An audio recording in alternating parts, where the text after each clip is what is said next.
Donc effectivement, dans le cadre de ces universités sur les valeurs, on a souhaité faire un focus sur la cancérologie au sein de l'hôpital public. Donc on remercie le professeur Gilles Calais, président de FHF Cancer, qui a cité donc de Cécile Canizer. On a aussi voulu l'illustrer, puisque l'action de l'hôpital public en matière de cancérologie, elle doit aussi se faire connaître. Et j'avais eu la chance d'avoir une première présentation de l'action de communication qu'avait menée le CHU de Nantes en la matière. Donc on remercie Anne-Claire de Reboul, qui est directrice des affaires médicales et de la recherche au CHU de Nantes, et on leur laisse la parole.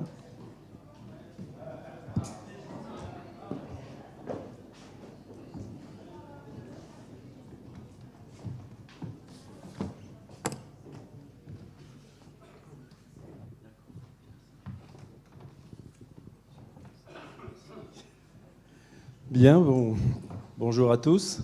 On va essayer de ne pas ajouter du retard au retard, mais d'essayer quand même de rester dans les temps. Donc, je voulais tout d'abord remercier l'organisation de la FHF de nous permettre de faire ce focus, parce que effectivement, nous avons un certain nombre de choses à vous dire et à vous montrer sur la prise en charge en cancérologie dans nos différents établissements. Avant de rentrer dans le vif du sujet, je voudrais remercier deux personnes.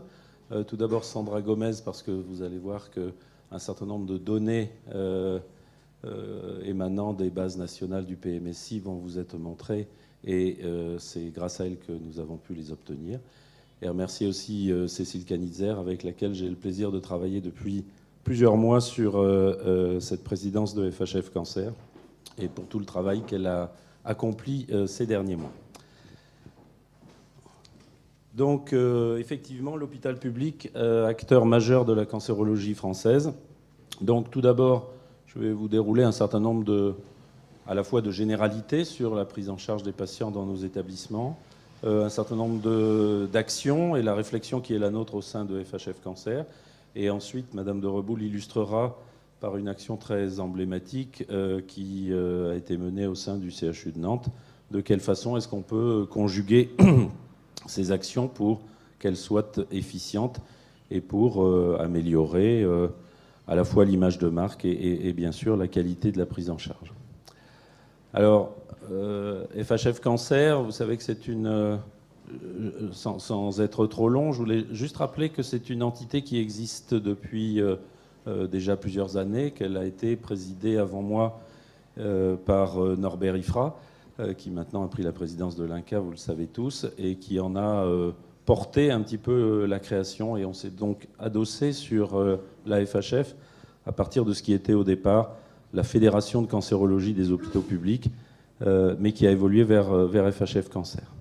Donc, trois objectifs un petit peu génériques, hein, donc renforcer la visibilité et la lisibilité de la cancérologie publique, s'appuyer sur la cohérence territoriale, qui évidemment est très importante pour nous et pour laquelle la prise en charge du cancer est un modèle tout à fait appliqué à la structure du groupement hospitalier de territoire, sans oublier l'accès aux innovations au sens large et en particulier à la recherche clinique.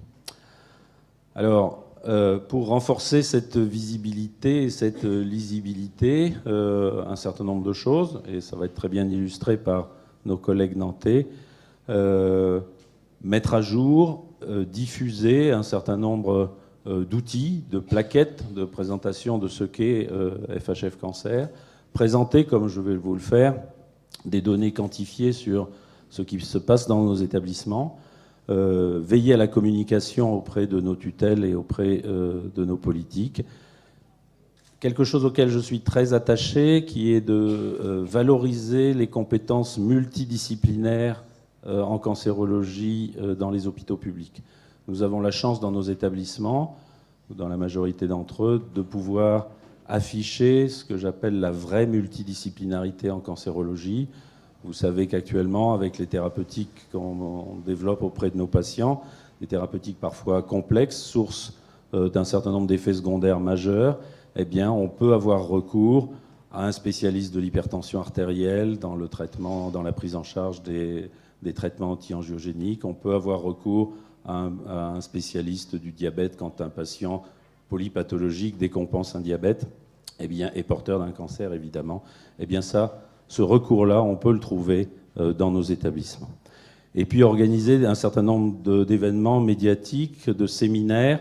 On va en faire un dans une quinzaine de jours autour de la radiothérapie en concertation avec la PHP, qui se passera à l'hôpital Pompidou. On a le projet d'en organiser un autour de la biologie du cancer dans le courant 2019. Je reviens sur le groupement hospitalier de territoire. Et évidemment que le groupement hospitalier de territoire est une chance pour la cancérologie. C'est vraiment le modèle qui s'applique très très bien à notre discipline. On peut créer de façon efficace des réseaux de patients. Il a été établi maintenant dans beaucoup de groupements des parcours de soins autour de la cancérologie. Ces parcours, ils fonctionnent bien. Il faut qu'on aille encore un petit peu plus loin. Il faut qu'on organise, notamment sur le plan des problématiques de démographie médicale, la capacité d'avoir des équipes de cancérologues, notamment dans le domaine de l'oncologie médicale, qui prennent en charge des patients au sein d'un GHT. On est très investi, et vous le voyez, sur 2 points qui sont les critères d'autorisation, l'évolution des missions des centres de coordination de cancérologie, les 3C, et sur les réseaux. Vous savez que c'est un certain nombre de sujets qui sont actuellement en débat. L'INCa a lancé tout un processus pour revoir les critères d'autorisation. La FHF, au travers de FHF Cancer, est présente et vigilante, au même titre que tous nos autres partenaires qui prennent en charge des patients atteints de cancer sur l'évolution de ces critères. L'accès à l'innovation au sens large et aux essais cliniques.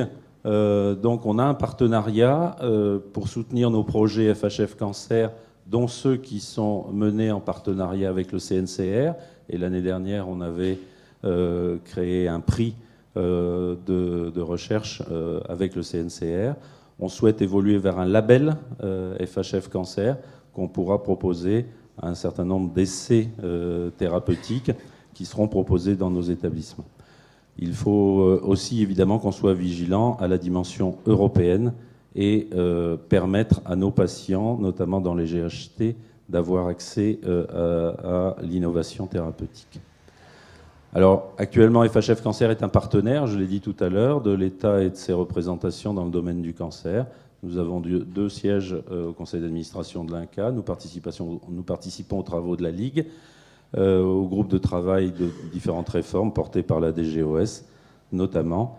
Et nous souhaitons essayer de développer encore plus ce sentiment d'appartenance par ce que j'évoquais tout à l'heure, un certain nombre d'actions symboliques. Alors un panorama général sur des données quantifiées.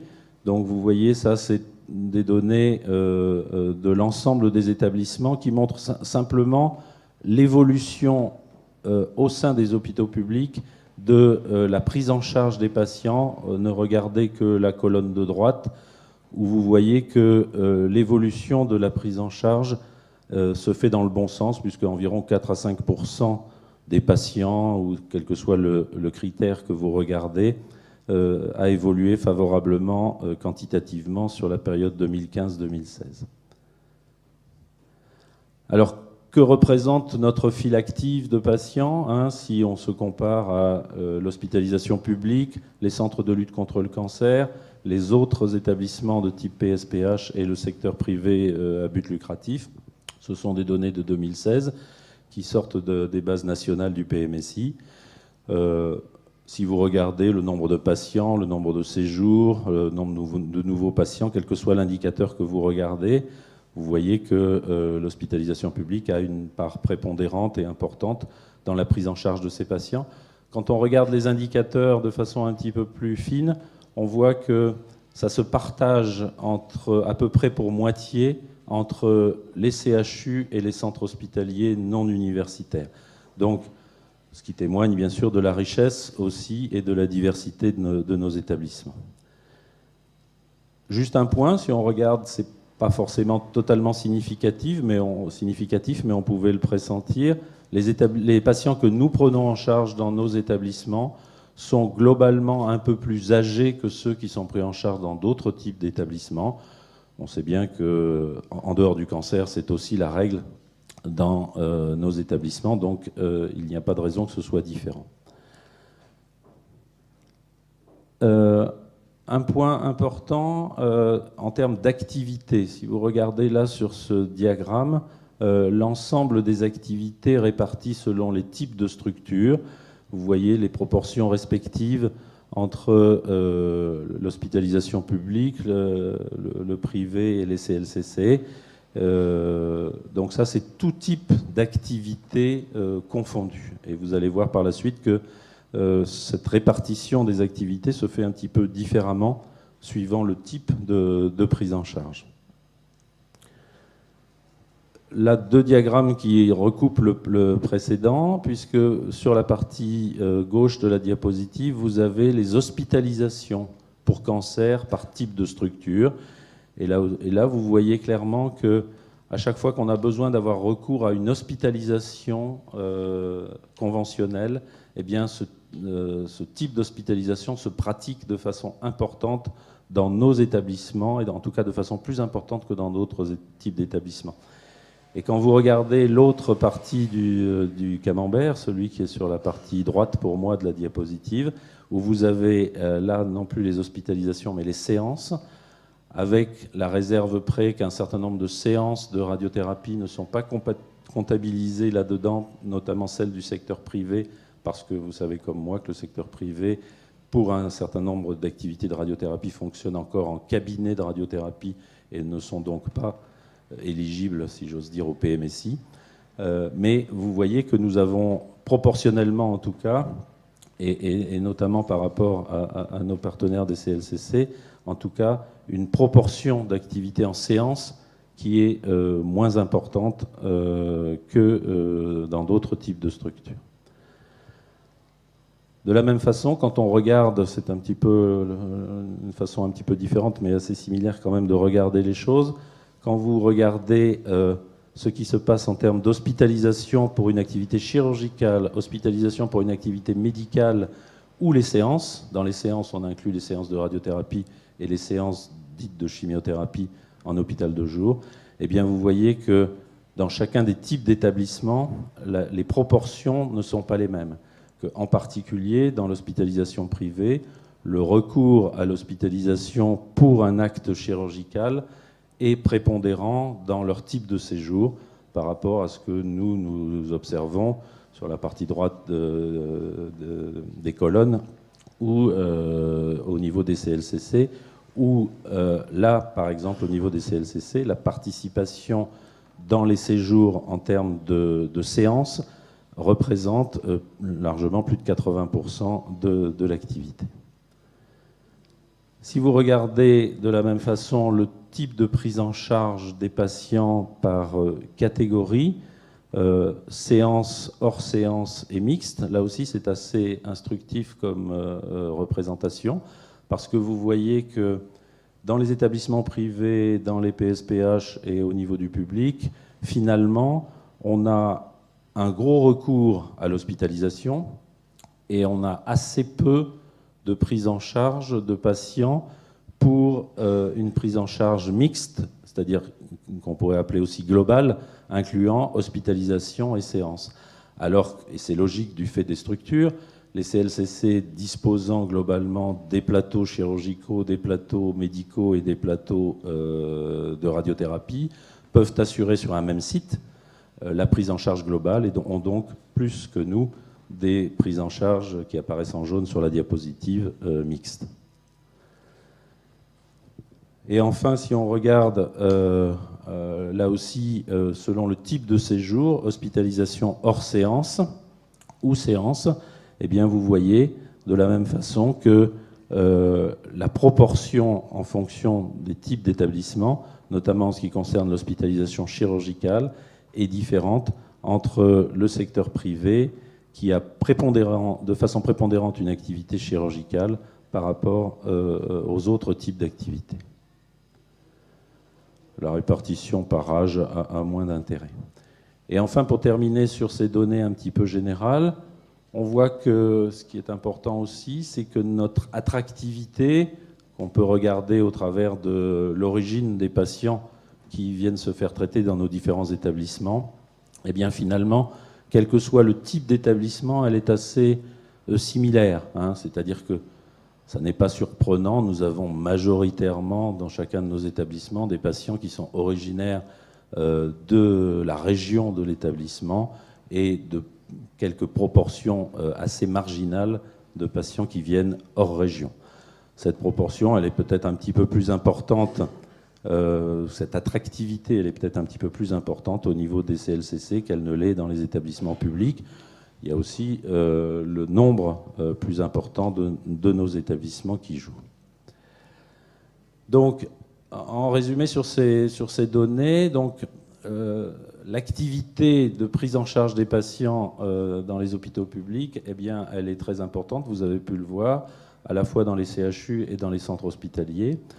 Nous avons aussi une forte activité, je ne vous ai pas remis de diapo, mais dans le domaine de la recherche en cancérologie, en termes de nombre d'inclusions dans les essais cliniques, en termes de nombre de publications scientifiques et en termes d'unités de recherche.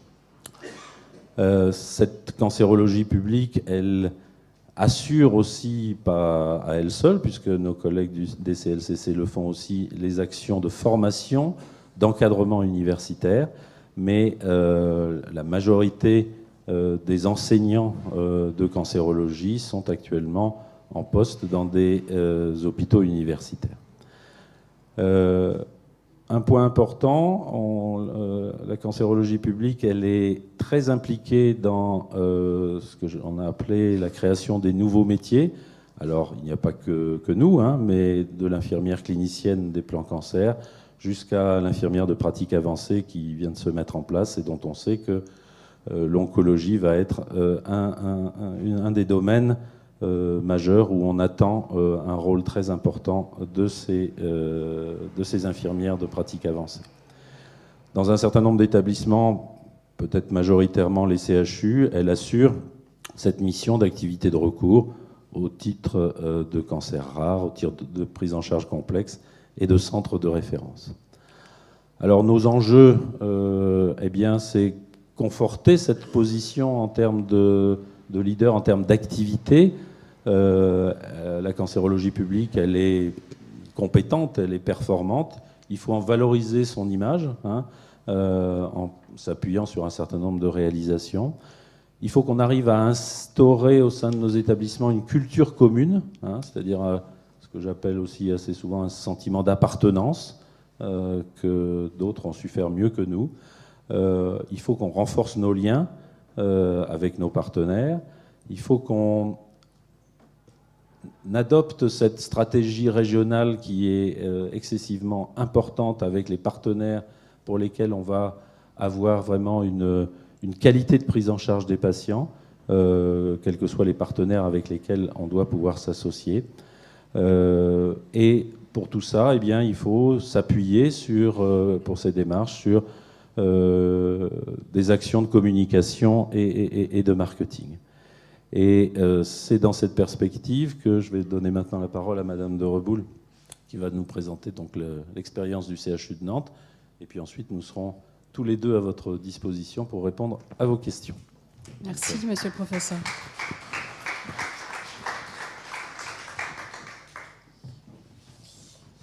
Alors, l'opération de communication qui va vous être présentée, elle est née d'un double constat, et que vos chiffres d'ailleurs illustrent parfaitement.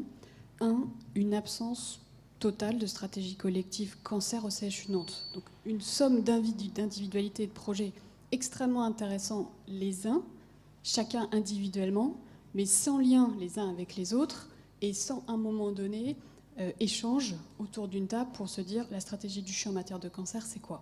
Première chose. Et deuxième chose, conséquente aussi de la première, globalement, un manque de connaissance de nos patients dans l'agglo nantaise et sur le territoire de ce que le CHU faisait en matière de cancérologie. Dans un contexte d'offres publiques extrêmement important, quelques chiffres à Nantes, pour nous à la Cancéro, c'est quasiment 20% de notre activité, c'est plus de 25 services sur 80 environ qui sont mobilisés, c'est quasiment 15% de nos recettes, et en matière de recherche, vous le soulignez, c'est notre principal compte, à la fois sur le volet mairie, dotation, État, et sur le volet recherche à promotion industrielle. C'est la plus grosse rentrée de flux financiers que le CHU a. Donc voilà, ce constat complètement abracadabrant entre cette force de frappe publique extraordinaire et une méconnaissance globale à l'extérieur et même au sein du CHU, entre les acteurs hospitalo-universitaires, de ce qu'ils étaient en train de développer. Dans un contexte aussi aux enjeux où l'offre nantaise en termes de cancérologie est extrêmement concurrentielle. On a un centre de lutte contre le cancer qui est sur le site, un des sites du CHU, extrêmement performant. Nous avons également, juste de l'autre côté de la Loire, à proximité d'ailleurs du lieu où le futur hôpital sera construit, une clinique privée qui s'appelle maintenant Hôpital Privé. Le terme est assez intéressant, extrêmement performant aussi, avec une offre cancérologie très développée. Deuxième aussi enjeu majeur, vis-à-vis de nos partenaires, y compris publics, parce que nous étions, il y a 2 ans, comme la plupart d'entre eux, en train de construire la réflexion sur le groupement hospitalier de territoire, et en rencontrant nos propres partenaires des CH environnants, nous disons tous, une fois que notre patient il a franchi la barrière du CHU, tout se passe bien. Le problème, c'est qu'on n'arrive pas à franchir cette barrière. On n'arrive pas à arriver jusque chez vous. Vous n'êtes pas suffisamment accessible. Vos services ne sont pas joignables. Donc au bout d'un moment, alors même que nous sommes, nous, des acteurs de l'offre de soins publics, on finit par les envoyer vers vos concurrents du privé. Donc voilà, tous ces éléments-là ont fait que nous avons décidé, sous l'impulsion du directeur général, Philippe Sudreau, de rassembler l'ensemble des forces de la cancérologie du CHU, de les mettre autour de la table, de bâtir un plan d'action, et au sein de ce plan d'action, d'avoir un volet communication qui a débouché sur cette opération que je vais vous présenter. Alors, cette stratégie de communication, on a défini 4 grands axes. Donc l'identification dont je vous ai parlé, promouvoir la multiplicité des prises en charge, parce qu'à Nantes, comme dans l'ensemble de nos établissements, et vous l'aviez bien montré, on fait énormément de choses, mais encore une fois, la plupart du temps, les patients ne le savent pas, ou ils le savent une fois qu'ils ont franchi la barrière de notre établissement et parfois d'autres établissements, et c'est malheureusement, pour un certain nombre d'entre eux, trop tard. C'est aussi valoriser cette dimension recherche en cancérologie extrêmement forte. On va vivre des révolutions très importantes. Je pense là sur les débats. En ce moment, vous avez vu les communications sur les carticelles en hématologie. Ça se passe dans nos établissements. Donc là aussi, c'était faire savoir tout ce que le CHU allait mettre en œuvre. Et puis, cette dimension qui est aussi très forte chez nous, toute la partie prévention. Là aussi, on est un acteur majeur du territoire, mais insuffisamment connu, y compris de notre propre tutelle. Donc nous avons identifié 2 acteurs très importants, le grand public, les professionnels libéraux, et à partir de là, nous avons construit cette stratégie qui s'est traduite en 2 temps. Dans un premier temps, nous avons mis à jour tous les outils qui permettaient et qui permettent encore aujourd'hui à nos patients de rentrer en contact avec le CHU. Donc par différents éléments, et notamment le site intranet, à la fois sur son contenu, qui était parfois un peu trop aride pour le patient qui souhaite se renseigner sur une offre en cancérologie au CHU, et puis sur la facilité aussi à accéder à cette offre au sein d'un site. Là aussi, vous savez, parfois on multiplie les informations, mais malheureusement la capacité pour les patients à accéder simplement sur un certain nombre d'informations est loin d'être évidente. Deuxième élément qui nous ont servi pendant la campagne de communication, on a construit un certain nombre de supports. Donc vous avez des exemples là sur la diapositive, assez simples, illustrant l'ensemble des pathologies que le CHU prenait en place sous forme en fait de cartes postales, en quelques mots, avec les principaux éléments d'accès aussi, numéro de téléphone, interlocuteur, mise à jour aussi des numéros de téléphone dans les différentes rubriques, parce qu'évidemment on s'est aperçu qu'il y avait un certain nombre d'éléments qui étaient depuis très longtemps plus à jour, et création de ces différents supports. Tout cela donc, a été travaillé pendant plusieurs mois, et puis ça s'est terminé par une opération donc sur la place publique nantaise, lors d'un week-end. Alors vous avez vu, on a été un peu ambitieux, on avait pris le jour de la fête de la musique. Vous avez dit, vous risquez de ne pas avoir grand monde, et en fait non, on a eu énormément de monde. Donc on a couplé sur une des grandes places de Nantes, à la fois toute la journée, une présence sous une tente de la plupart de nos professionnels hospitalo-universitaires, avec venait à ce jour-là un estomac géant dans le cadre d'un protocole de recherche, donc qui attirait le regard. Donc la plupart des gens venaient naturellement voir ce qui se passait. Et sous cette tente, vous aviez des internes, des chefs de clinique qui se sont relayés toute la journée pour expliquer ce qu'était la prise en charge du cancer au CHU Nantes. Et nous avions aussi, dans certaines disciplines, un certain nombre de patients témoins qui ont été pris en charge au CHU Nantes, qui ont vécu cette prise en charge et qui ont accepté ce jour-là d'être présents et le samedi et le dimanche pour expliquer aux personnes qui passaient, qui a envie d'en savoir plus, comment ça se passait.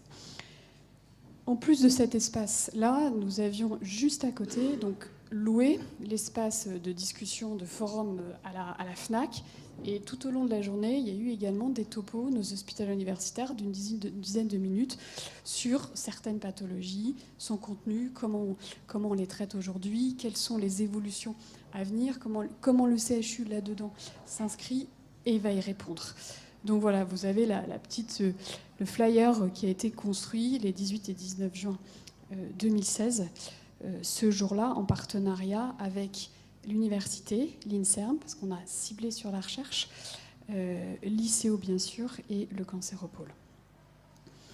Alors un bilan qui a été extrêmement positif pour nous, extrêmement mobilisateur pour notre communauté médicale, soignante, qui nous a permis aussi de réfléchir à nos outils de marketing, qui a débouché d'ailleurs quelques mois après sur la création de cette direction du pôle attractivité, patient, qualité, sous l'impulsion là aussi de Philippe Sudreau, avec de grandes retombées presse de l'événement en question, et qui nous conduit là à 2 ans aujourd'hui à réfléchir sur la construction d'un nouvel événement dans la dimension territoriale que vous avez citée, monsieur le professeur, en associant aussi nos partenaires du territoire du GHT, donc selon des modalités qui resteront similaires, ouvertes vers le public. Donc nous sommes en train de le construire. On aura peut-être l'occasion à nouveau de venir vous présenter ces derniers éléments. Je vous remercie.